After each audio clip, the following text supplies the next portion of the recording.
예, 금요일 비하인드 뉴스 정치부 김혜미 기자가 나와 있습니다. 첫 번째 키워드부터 볼까요? 네, 첫 번째 키워드 기쁘거나 외롭거나로 정했습니다. 예. 오늘도 먼저 듣고 가시죠. 예.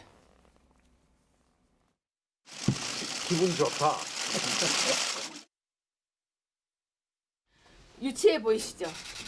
혼자 오는 것이 두려워서 이 울보가 인형과 함께 왔습니다. 그만큼 외롭게 지냈습니다.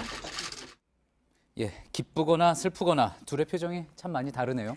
네, 오늘 아침에 자유한국당 최고위원회의의 모습인데요.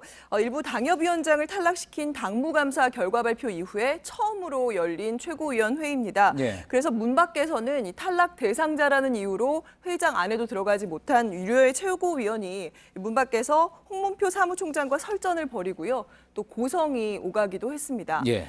또 반면에 홍준표 대표는 오늘 큰 두 가지의 짐을 덜었는데요. 일단 대법원 선고로 이른바 성완종 게이트에서 무죄가 확정이 됐고요. 그랬죠. 또 아침에 최고위원 회의에서는 이 갈등을 빚었던 류여해 최고위원의 당협위원장 탈락을 확정지었습니다.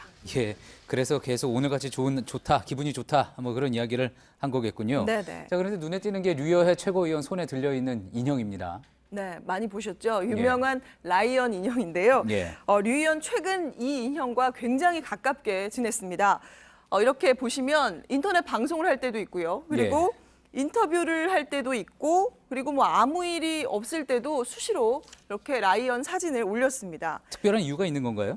네, 그래서 저희가 류 최고위원에게 전화로 좀 물어봤더니요. 예. 저 인형을 굉장히 좋아해서 오늘 용기를 좀 내려고 같이 갔다 이렇게 얘기를 했습니다. 예. 저 인형이요. 곰처럼 생겼지만 사자거든요. 아, 그래서 이름이 라이언이군요. 네, 네, 그렇습니다. 그래서 예. 류 최고위원이 나도 겉으로는 순한 곰, 약한 여성처럼 보이지만 항상 정의를 생각하는 그 사자 같은 그런 열정이 있다. 이렇게 설명을 했습니다. 그래서 예. 저 많은 인형들을 다 돈 주고 샀고요. 그리고 심지어 빵에 들어있는 스티커도 모은다고 합니다. 예, 굉장히 마니아인 네. 거군요.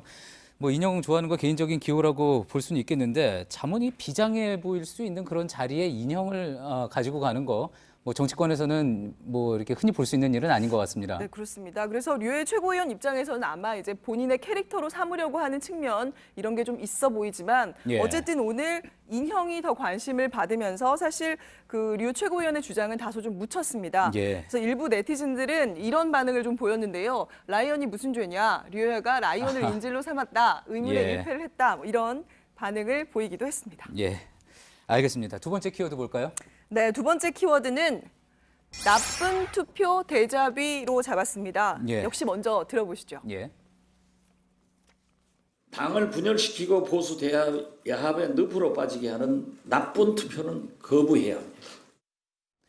예, 그 나쁜 투표라는 거, 그러니까 이제 바른정당과 통합 찬반 묻는 전당원 투표 이야기하는 거죠? 네, 그렇습니다. 어제 당무회에서 의결은 했지만요. 이 통합을 반대하는 쪽에서는 이 바른정당과의 통합에 대한 의견을 묻는 이 전당원 투표가 결국에는 이 보수 대야합 그리고 국민의당을 분열로 이끄는 나쁜 투표가 될 것이다. 이런 주장을 하고 있습니다. 예. 그래서 당원들에게 나쁜 투표니까 투표에 참여해서는 안 된다라고 하면서 이른바 나쁜 투표 거부 운동에 나섰습니다. 근데 이 나쁜 투표 프레임, 네. 과거에도 본 적이 있는 것 같습니다. 네, 그렇습니다. 2011년이었죠.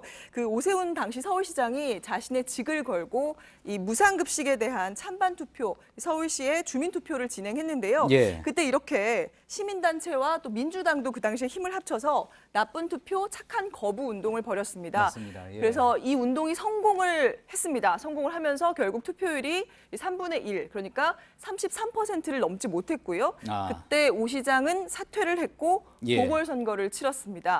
그때 이 보궐선거가 바로 박원순 시장과 안철수 대표가 등장해서 안 대표가 양보했던 그 선거입니다. 그렇죠. 이번에도 그렇다면은 통합 반대파 쪽에서는 그때와 이제 같은 그림을 그리고 있다, 이렇게 볼 수 있겠군요. 네, 그렇습니다. 그러니까 나쁜 투표니까 투표에 참여하지 말라는 건데 이 통합 반대파에서 노리는 거는 결국 이 투표율입니다. 예. 그러니까 당규에는 투표율이 3분의 1이 안 되면 이 무효라는 규정이 있는데요. 이 통합 반대파는 투표율을 낮춰서 오세훈 시장 때처럼 이 원천 무효로 만들겠다 이런 계산인데 안철수 대표 측에서는 근데 이 당규 규정 자체가 이번 투표에 해당되지 않는다 이렇게 주장을 하고 있습니다. 자, 이렇게 서로 해석이 다른 건데 만약에 그래서 투표율이 정말 3분의 1이 안 되면 어떻게 되는 겁니까? 그때는 이 통합 반대파 측에서는 법적인 어떤 좀 해결이 있어야 되지 않겠냐 이런 분위기가 있습니다. 알겠습니다. 뭐 어떤 결과가 나오든지 간에 혼란이 해결될 것 같지는 않군요. 지금까지 정치부 김혜미 기자였습니다.